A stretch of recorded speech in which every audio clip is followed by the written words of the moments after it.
So, good day everyone. So, electrical circuits too. So, we've given an assigned questions and assigned problems to be answered. So, first, for our assigned questions, that will be number 9. Explain how an alternating voltage is generated in a coil of wire when it is rotated between the poles of a magnet. Second, why is it necessary to use alternators with large numbers of poles when they are driven by low-head water turbines? Third one, what is the resultant current in a parallel circuit comprising two or more sinusoidal currents that are in phase? Last, for assigned questions, list several applications in which direct current is desirable or necessary. And for assigned problems, calculate the effective currents in circuits in which the maximum values of the sinusoidal current waves are 8.4 amps, 22.8 amps, and 65 amps. The following information is given in connection with an AC source that delivers current to three loads in parallel. IA is 20 amps, IB is 12 amps, and lags behind IA by 30 degrees, elective degrees. Reference phasor IC is 32 amps and leads IA by 60 elective degrees using IA as the reference phasor. Determine the resultant current and the angle between it and IA. And lastly, for assigned problems, an alternator has 8 poles. And what speed must it be driven to develop 60 cycles, 25 cycles, 50 cycles, 40 cycles? And what are the frequencies will be developed if the speed is 825 RPM, 1350 RPM, 1800 RPM, and 450 RPM? So for number 1, for assigned questions, we have explain how an alternating voltage is generated in a coil of wire when it is rotated between the poles of a magnet. So as you can see here, we have uh, magnetic poles, magnetic flux, slip rings, carbon brushes, and the wire or the conductor. So as you can see in the red, we have here red one and the blue one are the conductor. So this red one is serves as the conductor one. This blue one is serves as the conductor number 2. And we have connected the brushes here, the orange one, to test whatever the voltage gets generated. So especially, so makita na rin na siya carbon brushes. So kana siyang carbon brushes, muna siya mag-generate sa AC voltage.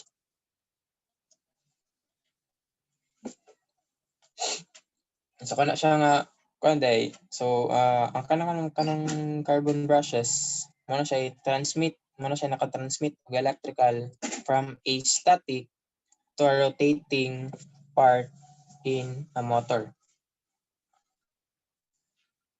And kaning magnet here is naman siya N and S. So kanang N it serves as north pole, or the N pole, or kaning siyang S is the south pole. And if kaning magnetic flux pod, kaning magnetic flux, iyan na i-cut ang conductor para maka-create siya og waveform. So if inigtuyo ka na, inig-cut sa flux or inig-cut sa conductor, maka-create siya og waveform. And then ang sunod, inig-cut maka-create din siya og cycle. So kanang cycle day, ang cycle mo na siya asa nagikan. So when it starts, so kaning first one, cycle 1, half cycle from negative to positive, half cycle. which is ang upper right.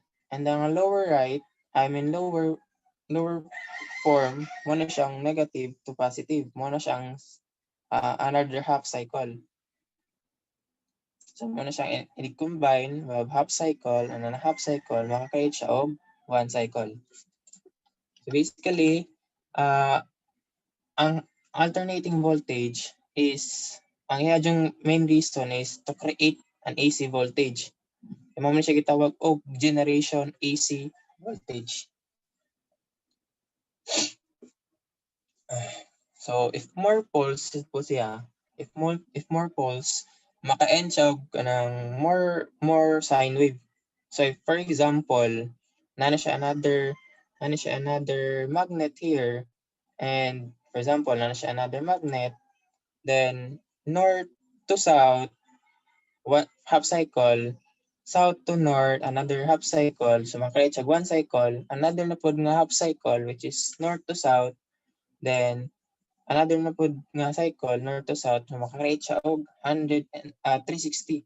So 180 for one cycle, and then 180 for another cycle. So makakreate siya og 360 cycle. So for number 2, why is it necessary to use alternators with large number of poles when they are driven by low head water turbines? So first, ano itong alternators? So muna siyang alternators. Nasa rotor, housing, slip ring, bearing, stator, hardware, rectifier, voltage regulator, and many more. So mo ron to makita sa karon. So kaning kanday kanang alternators kay mo na siyang nag-produce, nag-work siya with battery to generate electrical components. So kuan pod ang kaning alternator gikan siya sa term alternating current. So ang alternators pod kay mo na siyang sa charging system, mo ning automotive charging system. So kung for example, naman kay motor, ang nakita sa motor kay dira jud ang main reason jud nga anong naka-create siya og kanang electricity with the use of battery kay tungod aning alternator sa motor. So kaning alternators good kay kaano siya kanang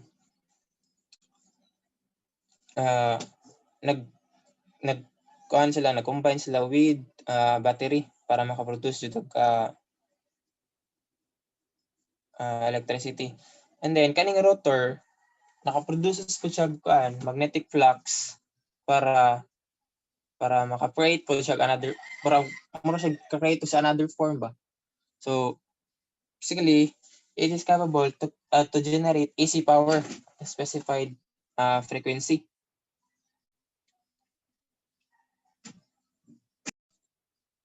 So anong necessary man jud to use alternators? So it is because of the low rotational speed of those low head turbines.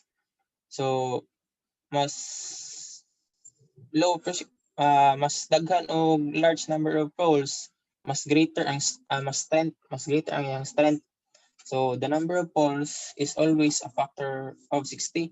Di na mahitabo nga dili 60. So necessary jud nga to use alternator. So regardless of the number used, you will always be able to multiply or divide the rotational speed to get 60 Hz. And ato mabantayan, in order to produce electricity, a 4-pole rotor should run at the following RPM.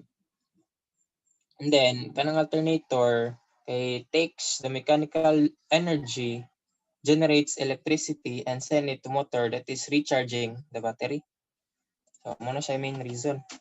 And then, ang ako sa include, nasa different types of alternators para at least aware ta. So, nasa automotive alternators used in modern automobiles, diesel electric locomotive alternators used in diesel electric multiple units, marine alternators used in marine applications, brushless alternators used in electrical power generation plants as the main source of power. And then nasa siya radio alternators used for low-band radio frequency transmission. The next one for our assigned questions, natay what is the resultant current in a parallel circuit comprising two or more sinusoidal currents that are in phase? So based on the previous topic about DC circuit, kung may tag I mean in a series circuit, may tag series circuit, di ba? The total current is equal to IT is equal to I1, IT or is equal to I2 and etc. So kung unsa jay main current kay mo na tanan current agian each resistor. Whereas ang parallel circuit kay kuan siya has two or more paths per current to flow through. So kung imong total current and then divided into two or more resistor, so matunga jud siya. So the sum of the currents through each path is equal to the current that flows from the source compared with sa series kay tanan man jud siya. And then if what is the resultant current in parallel circuit? So ang total resistance kay maka-create og sa itong paint. Sure.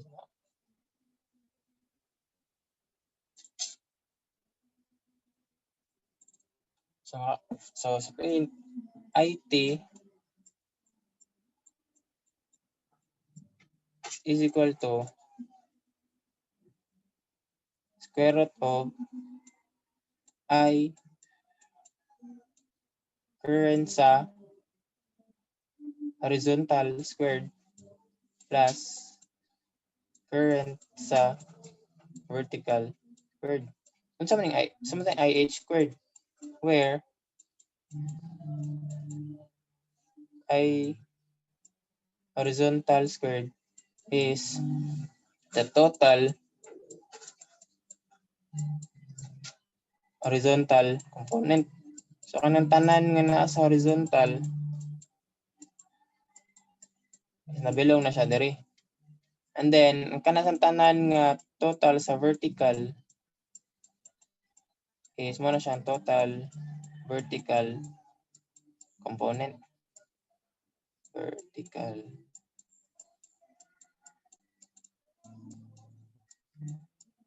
Ano siya maka-create og IT is equal to square root of total current sa horizontal plus total voltage sa total current sa vertical component.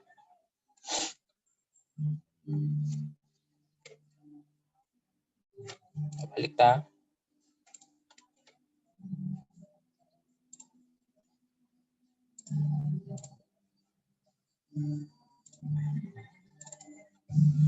So mo to siya. Then list several applications mo ni sa last so for last assigned questions natin list several applications in which direct current is desirable and necessary. So kaning DC mo good kung DC direct current kay automatic siya nga nasa plain lang siya, plain nga wave. So compare sa AC kay mas kuyaw jud siya, mas not safe jud siya. So list several natay mga several use for DC circuit. So to get a constant magnetic field that can be used for an electromagnet. So para mas greater atong ang electricity nato ma-receive dapat mag-use tag DC circuit. So from AC to DC. So basically ang kanang mga DC circuit mo siyang mga charger, mga charging a battery, for example, laptop battery or mobile phone battery. So kanang mga laptop battery mo na naka-create og kanang maka-use ta og laptop, it's because of the charger. So kanang AC good grabe mo gud sa voltage nga use from to 20 siya, to 20 volts sa Philippines, 220 volts. Then i-convert na to siya to DC para at least para ma-use na to for electricity. Para dili para mas better atong gamit sa electricity. And sa mobile phone pod kabantay ka nang natay charger. So basically, ang kanang charger na to nag-use na siya use na siya to create a DC current para at least ang atong phone ma-charge siya. Then to run a DC motor. Then input DC power to inverters. And then mga other examples kay nasa siya pa ng electronic systems para use sa electronic systems kay basically kanang mga pang DC kay adto mo dyan sa electronics kay mas lesser na sa electricity compare sa kanang AC mo ng mga mga power plant mo na siyang mga AC. Then for biasing of transistors in analog or digital circuit, so basically kana jud siyang DC circuit mo pang kuan sa electronics. And for battery use in automobiles, such as networking systems and devices, remotes requires DC battery and constant DC current supply. So basically, kanang mga battery, mo din silang mga DC circuit. Like sa laptop, cellphones, sa paman. Kanang sa lasers, require DC current, na kailangan niya. Kanisang mga flashlights, naman ay battery. Kanang sa remote control sa kamaduaan, sa remote control sa TV, flat screens TV, ACs goes into the TV which converted to DC. And also hybrid and electric vehicles. Kanang hybrid and electric vehicles mo na siya mga Mustang baron, mga electric naman siya, mga hybrid naman siya. So kailangan sa DC circuit para dili pod kadong mabuto. Diba naman ni battery. So mo nang na-serve as DC circuit kanang mga hybrid and electric vehicles.